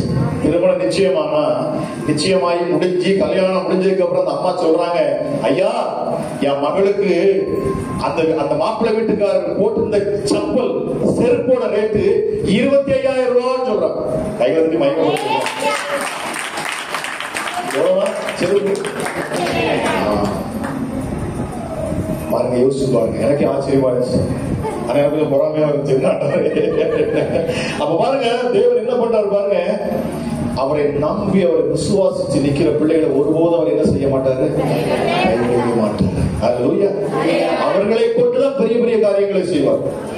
நீங்க ஐயா, ஆண்டவரே எனக்கு ஆபத்து, என்னை காப்பாத்துங்க அப்படின்னு சொல்லி நீங்க அவர்கிட்ட ஓடி வருவீங்க. அவர் அவங்களை அப்படியே திருப்பி விட்டு உங்க கையில ஆயுதத்தை கொடு, நீதான் அந்த முத்திரை மோதிரம். அல்லேலூயா. எனக்காக நீதான் புறப்பட்டு போனோம், நீ யுத்தம் பண்ணு, ஒரு காரியங்களை ஜெயமாக மாற்றக்கூடியவன் தான். அல்லேலூயா. அதுல குதிரையோ யுத்த நாளுக்காக ஆயத்தப்படும், ஆனால் ஜெயமோ கர்த்தரால் உண்டாகும். அல்லேலூயா. நாம ஆயத்தமாய் போய் நிக்கணும். ஆண்டவர் சொல்றாரு, நீங்கள் சும்மா இருப்பீர்கள், நான் உங்களுக்காக யுத்தம் செய்வேன். முன்னாடி பாருங்க, செங்கடல் நிக்குது இல்லையா, செங்கடல் பின்னாடி பார்வன் துரத்திட்டு வர மோசே தன் ஜனங்கள் எல்லாம் கூட்டிட்டு போனா என்ன செய்யணும் தெரியல. ஆண்டவர் சொல்ற, கைகள் என்ன இருக்கு, இன்னைக்கு உங்க கையில என்ன இருக்கு? முத்திரை மோதிரம் இருக்கு. எத்தனை பேர் விசுவாசிக்கிறீங்க? ஹல்லேலூயா. இயேசு உங்களுக்கு தந்த பரிசுத்த ஆவி என்கிற முத்திரை மோதிரம் உங்கள் கைகள் இருக்கிறது. நீங்கள் கைகளை நீட்டுங்க இயேசு நாமத்துல. போர் பிசாசுன்னு சொல்லுங்க, ஓடி போயிடும். உங்களுக்கு விரோதமா எத்தனை மந்திரவாதம் பண்ணாலும் சரி, எத்தனை சூரியம் பண்ணாலும் சரி, உங்களுக்கு விரோதமா அது வாய்க்காது. பிள்ளைகளை பார்த்து பேசுங்க. வியாதியில இருக்கிறவங்களை பார்த்து பேசுங்க. வார்த்தைகளை பேசி பழகுங்க, பேசி பழகுங்க. வார்த்தையில தான் ஜீவன் இருக்கு. ஹல்லேலூயா. ஆண்டவர் எனக்கு கொடுத்த இந்த நாட்கள் எனக்கு கொடுத்த பிராக்டிஸ் என்ன அப்படின்னா, பல வருஷமா நான் யார்கிட்டயும் போக மாட்டேன், எங்கேயும் போக மாட்டேன். வீட்டுல அப்படியே உட்கார்ந்து ஜெபம் பண்ணிட்டே இருப்பேன். ஆண்டவருடைய சமூகத்தில் அமர்ந்தே இருப்பேன். அப்படியே ஆண்டவர் அப்பா தான் எனக்கு காமிச்சாரு யூடியூப்ல. அப்பா என்ன சொன்னாங்க, எல்லாருடைய கையிலும் மொபைல் இருக்கு, அது முடிய தேவையில்லாதெல்லாம் பார்த்துட்டு இருக்கிறாங்க. அது மூலயமாவே உன்னுடைய ஊழியத்தை நான் கொண்டு போவேன்னு சொன்னாங்க. ஹல்லேலூயா. எனக்கு என்னுடைய சேனல் எனக்கு வந்து 40,000 பேர் என்ன செஞ்சுட்டு இருக்கிறாங்க, சப்ஸ்கிரைபர்ஸா இருக்கிறாங்க. 40,000 பேர். ஹல்லேலூயா. யோசிச்சு பாருங்க. எல்லாம் மூல முடுக்குல கிடக்கிறவங்க, பட்டி தொட்டில இருக்கிறவங்க, ஆண்டவர் அறியாத ஜனங்கள் தான் நிறைய. அவங்க யதார்த்தமா தான் பார்ப்பாங்க. அப்படியே நகட்டி சீரியல் பார்த்துட்டு இருப்பாங்க, சாட்சி பார்த்துட்டு இருப்பாங்க. தப்புன்னு நான் போய் நிற்பேன். ஆவியானவர் அப்படியே கூட நிறுத்துவார். அந்த அவங்களுக்கு என்ன செஞ்சு ஆட்டம் வந்துருது. அவங்க நிறைய பேர், ஐயா நீங்க ஜெபம் பண்ணீங்க, எனக்கு காலில் இருந்து சர்ப்பம் வெளியில போகுது, வாய் வழியா வெளியில போகுது, கற்பம் தரிக்க முடியாத அநேக கற்பங்கள் அடைக்கப்பட்டிருக்கும். அவங்களுக்கு அடிக்கடி பாம்பு மாதிரி சொப்பனங்கள் வருவதுண்டு. இப்படி அநேக சகோதரிகள் நீண்ட நாள் அவங்க மருத்துவமனைக்கு போய் பார்த்திருப்பாங்க, பல காரியங்கள் போய் செஞ்சிருப்பாங்க. ஆனா வார்த்தையை கேட்ட பொழுது சர்ப்பத்தின் ஆவிகள் அவர்கள் விட்டு விலகி போவாங்க. சொல்லுவாங்க, ஐயா ஜெபத்தை கேட்டேன், நான் சர்ப்பத்தின் ஆவிகளோட ஜெபம் போட்டிருக்கிறேன். ஒவ்வொன்றுக்கும் தனித்தனியா போட்டிருக்கிற பாருங்க. ஆண்டவர் எப்படியெல்லாம் முடியும் பாக்குறாரு. நீங்க இந்த கிராமத்துல நீங்க இருக்கிறீங்க, நீங்க கலக்குன்னு கலக்கலாம். ஹல்லேலூயா. ஹல்லேலூயா. உங்க வெளிச்சத்தின் அன்னைக்கு என்ன செய்வாங்க, ராஜாக்களும் பிரபுக்களும் தேடி வருவாங்களாம். ஒருத்தர் ஒரு இதே வடநாட்டுல பாத்தீங்கன்னா பீகார் சைடுல ஒருத்தர் ஊழியம் பார்த்தார். அவருக்கு பைபிள்னா என்னன்னு தெரியும், எதுவுமே தெரியாது. அவருடைய ஜெபம் என்ன தெரியுமா, இப்படியே கையை வச்சுக்குவார். அவர் ஒரு சாது அப்படின்னு சொல்லுவாங்க. அவரை மரத்துக்கீழே உட்கார்ந்துக்குவார். இப்படியே உட்கார்ந்து அவர் சொல்லுவாரா, எசப்பா உங்க ஆவியை தாங்க, எசப்பா உங்க ஆவி தாங்க, எசப்பா உங்க ஆவி தாங்க. இதை ஒண்ணுதாங்க அவருடைய ஜெபமே. வேற எதுவுமே அவருக்கு கேட்க தெரியாது. என்ன தாங்க, உங்க ஆவியை தாங்க, உங்க ஆவியை தாங்க. அதாவது பரிசுத்த ஆவியை அவர் கேட்கிறார், உங்க ஆவியை தாங்க, உங்க ஆவியை தாங்க அப்படின்னு சொல்லிட்டே போவார். செத்து போற எத்தனை பேர் உயிரோடு இருக்கிறார். ஹல்லேலூயா. ஹல்லேலூயா. நான் ரொம்ப ஆச்சரியப்பட்டிருக்கேன் அதெல்லாம் கேட்கிறப்போ. ஏங்கிட்ட ஒரு அம்மா பேசுறாங்க, அவங்க சொல்றாங்க, ஐயா என் பிள்ளைக்காக ஜெபம் பண்ணுங்க அப்படின்னாங்க. அவங்க ஃபாரின்ல என் பொண்ணு படிச்சுட்டு இருக்குது ஃபாரின்ல. அந்த பிள்ளைக்கு வந்து இப்போ வந்து என்ன அப்படின்னா, அவங்க அடுத்த வருஷத்துல கண்டினியூ பண்றதுக்கு அங்க விசா காரியத்துல ஏதோ ஒரு பிரச்சனை. அப்போ அவங்க என்ன செய்யறாங்கன்னா, என்கிட்ட ஜெபிக்க சொல்றாங்க. நான் அந்த அம்மாவுக்கு ஜெபிக்கிறேன். அந்த அம்மாவுக்கு ஜெபிக்கிறப்போ ஆவியானவர் சொல்றாரு, நீ உன்னை கொண்டு நான் செய்த வல்லமையான பெரிய பெரிய சாட்சிகளை காட்டிலும் அந்த அம்மாவை கொண்டு நான் செஞ்சிருக்கேன். அந்த அம்மா ஓட்டை போய் ஜெபிக்கிறாங்க. ஆனா அந்த அம்மாவை உன்னை விட வல்லமையா நான் பயன்படுத்துறேன் அப்படிங்கிறார். எனக்கு தூக்கி வாரி போடுச்சு. தப்புன்னு நிப்பாட்டிட்டு ஜெபத்தை நிப்பாட்டிட்டு, ஏமா நீங்க யார் சொல்லுங்க, உங்களை வச்சு ஏசப்பா ஏதோ ஒரு பெரிய அற்புதத்தை பண்ணியிருக்கிறார், அது என்ன அற்புதம் சொல்லுங்க அப்படின்னு. அப்ப அந்த அம்மா சொல்றாங்க, ஐயா எந்த பொண்ணுக்காக நான் இப்ப ஜெபிக்க சொன்னனோ அந்த புள்ள 3 வயசா இருக்கிறப்போ மருத்துவமனையில வியாதி வந்து செத்து போச்சு. அந்த புள்ள செத்து போய் துணியில சுத்தி எழுதி எங்கிட்ட கொடுத்துட்டாங்க, கையில கொடுத்துட்டாங்க, உன் புள்ள செத்து போச்சுமா அப்படின்னு. அந்த அந்த பொண்ணு சாகிறதுக்கு முன்னாடி 2 நாள் முன்னாடி தான் என்ன சொல்லியிருக்கிறாங்க, ஒரு கிறிஸ்தவர் வந்து போதிச்சிருக்கிறார், மரித்தவர்களை உயிரோடு எழுப்பக்கூடிய நம்முடைய ஆண்டவர் தான் இயேசு கிறிஸ்து. அவர் நம்புங்க, அவரை விசுவாசிங்க, அவரை பிடிச்சு கொள்ளுங்க. அவர் மரித்தவரை உயிர்ப்பிக்கிறவர், அவர் மரணத்தையும் பாதாளத்தையும் ஜெயித்தவர், மரணத்துக்கும் பாதாளத்துக்கும் உரிய திறவுகோலை உடையவர். இன்னைக்கு திறவுகோல் அவர்கிட்ட தான் இருக்கு. இதெல்லாம் சொன்ன உடனே அம்மா காதுல ஆழமா பதிஞ்சிருக்கு. ஏன்னா அந்த அம்மா அந்த பொண்ணுக்காக தான், வியாதிக்காக தான் ஒரு பாஸ்டரை பார்த்து ஜெபிச்சிருக்காங்க. ஆனா அவர் சொன்ன வார்த்தை அந்த அம்மா இருதயத்துல பதிஞ்சிச்சு. 2 நாள் ஆச்சு, அந்த பொண்ணு செத்து போச்சு. பொதிச்சு துணியில சுத்தி கையில கொடுத்துட்டாங்க. அந்த அம்மா தூக்கிட்டு வருது. அந்த அம்மாக்கு மனசுல என் புள்ள சாக முடியாது, என் புள்ள உயிரோட இருக்கணும். இல்ல, எனக்கு அந்த பாஸ்டர் அது சொன்னார். அவர் சொன்னது ஞாபகம் வருது. நான் என் பிள்ளைக்காக ஜெபிக்கணும். வீட்டுக்கு போனா பந்தல் போட்டு எல்லாரும் உப்பாய் வச்சு அழுறாங்களாம். இந்த அம்மா என்ன செய்யலாம், அந்த பொண்ணு அப்படியே கொண்டு போய் அந்த படுக்கைகளை கொண்டு போய் உள்ள போய் தாழ்பாலை போட்டுச்சாங்க. தாழ்பாலை போட்டு முழங்கால் இருந்தாங்க. 3 மணி நேரம் நின்றுருக்காங்க. என்ன விட்டாம பேசிட்டே இருந்திருக்கிறாங்க. ஆண்டவரை, என் பிள்ளைக்கு நீங்க உயிரை கொடுப்பீங்க, மரணத்துக்கு பாதக திறவுகள் உங்ககிட்ட தான் இருக்கு, என் பிள்ளை உயிரோட எழும்ப வைப்போம், இயேசுவின் நாமத்தில் நான் சொல்றேன், பேசுறேன், நீங்க அதிகாரத்தை கொடுத்துருக்கீங்க சொல்லி ஜெபிச்சிருக்காங்க. 3 மணி நேரம் எல்லாரும் வெளியில தட்டி இந்த அம்மாவுக்கு ஏதோ ஆகி போச்சுது அப்படின்னு சொல்லி அவங்க என்ன செய்ய கலைஞர் நின்றுட்டு இருக்காங்க. 3 மணி நேரம் கழிச்சு அந்த பிள்ளை உயிரோடு இருந்துருச்சு. அந்த பொண்ணுக்கு தான் இப்ப நீங்க ஜெபிச்சிட்டு இருக்கீங்கன்னு சொல்றாங்க. ஆச்சரியமா இருந்தது. நம்ம எவ்வளவு காரியத்தை நம்ம அறியாம இருந்திருக்கோம்.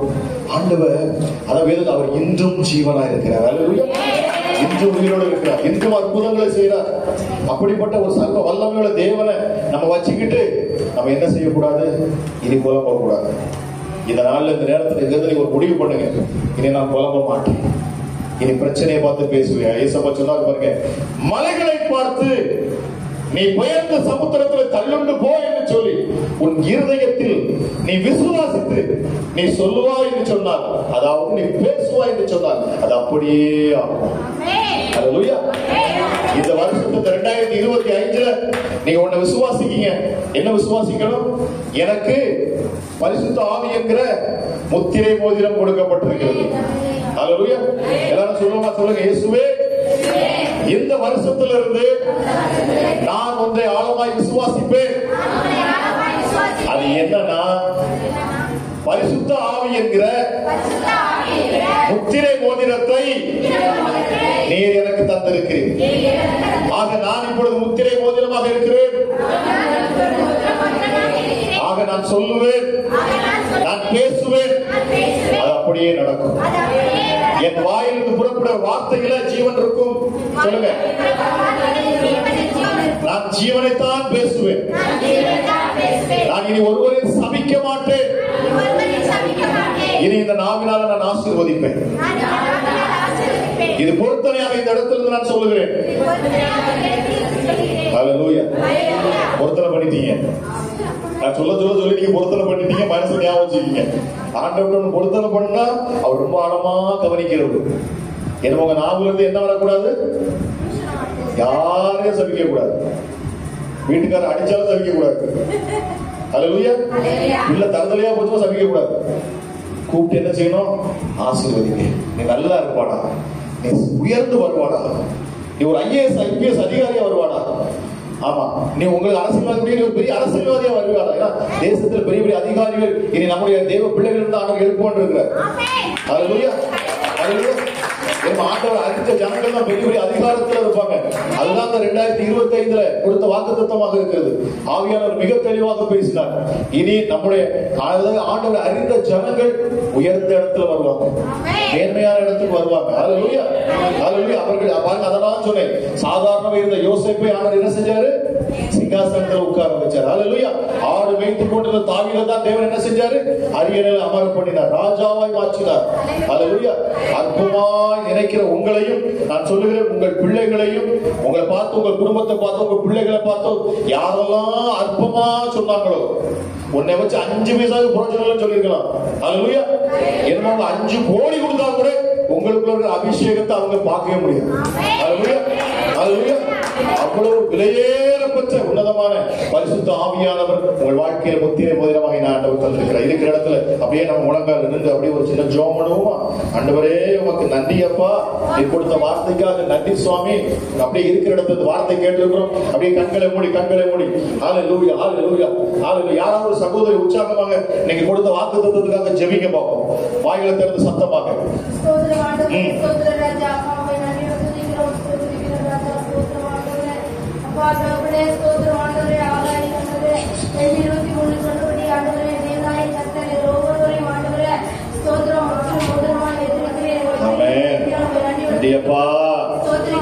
நாளிலிருந்து எங்க வாழ்க்கையில மாற்றம் வரட்டும் சுவாமி. இயேசுவே, ஒவ்வொரு வாயில திறந்து சொல்லுங்க ஏசப்பா, என் தரித்திரம் இந்த 2024 முடிஞ்சு போச்சு, இனி நான் செழிப்பா இருப்பேன். சொல்லுங்க, நான் மீதம் எடுப்பேன், என் குடும்பம் கட்டப்படும், என் கணவருடைய குடிப்பழக்கம் மாறும். சொல்லுங்க, நான் உயர்வேன். வாய்களை திறந்து சொல்லுங்க. ஹல்லேலூயா. நீங்க வாய்களை திறந்து சொல்லுங்க. ஹல்லேலூயா. இந்த சிறு கூட்டத்தை, இந்த சிறு மந்தையை என் ஆண்டவர் எடுத்து பயன்படுத்துவாராக. இந்த இடத்துல வந்திருக்கிறீங்க ஒவ்வொருவரும் முத்திரை மோதிரம் சொல்லுங்க. இயேசுவே, முத்திரை மோதிரமா எடுத்து பயன்படுத்துங்கப்பா. ஹல்லேலூயா. இனி நான் பயந்து ஓடக்கூடாது. ஹல்லேலூயா. இயேசுவே, அதிகாரத்தை என்னிடத்துல கொடுத்திருக்கிறீங்க. ஹல்லேலூயா. நான் ஜீவனை பேசுவேன், அங்கே ஜீவன் உண்டாகும். ஹல்லேலூயா. எப்படி எலியா தீர்க்க தரிசனம் அவன் உரைத்தான். ஹல்லேலூயா. மழை பெய்யாதவன் சொன்னார், அதுபோல மழை பெய்யாதிருந்தது. ஹல்லேலூயா. நான் ஒருவேளை இந்த கிராமத்தில் இருக்கலாம், நான் இங்கிருந்தான் கட்டளை இடுவேன், பிசாசுகள் விலகி போகும், விக்கிர ஆவிகள் எல்லாம் விலகி போகும், ஒவ்வொரு ஜனங்களும் ரட்சிக்கப்படுவார்கள், ஒவ்வொருவரும் மீட்கப்படுவார்கள். இயேசுவை ஒவ்வொரு பிள்ளைகளும் அறிவார்கள், அவர்களுக்கு இருக்கிற குருட்டாட்டத்தின் ஆவிகள் வெளியேறும். சொல்லுங்க, இயேசுவின் நாமத்துல. ஹல்லேலூயா. ஹல்லேலூயா. முதலாவது எங்க ஊர் ரட்சிக்கப்படும், எங்கள் ஊர்ல ஒரு மீட்பு உண்டாகும், ஒரு விடுதலை உண்டாகும். இயேசுவின் நாமத்தினாலே கைகளை தட்டி இயேசு மகிமைப்படுத்தி ஜெபம் பண்ணுங்க. ஹல்லேலூயா. இனிய பிள்ளை மாறுவான், உயர கணவன் இனி மாறுவாரு. ஹல்லேலூயா. நான் உயர்ந்திருப்பேன், செழித்திருப்பேன். உன்னதமான இயேசுவின் வல்லமை என்னை நிரப்பட்டும். சொல்லுங்க, ஆவியானவரே என்னை நிரப்புங்கப்பா. கைகளை தட்டி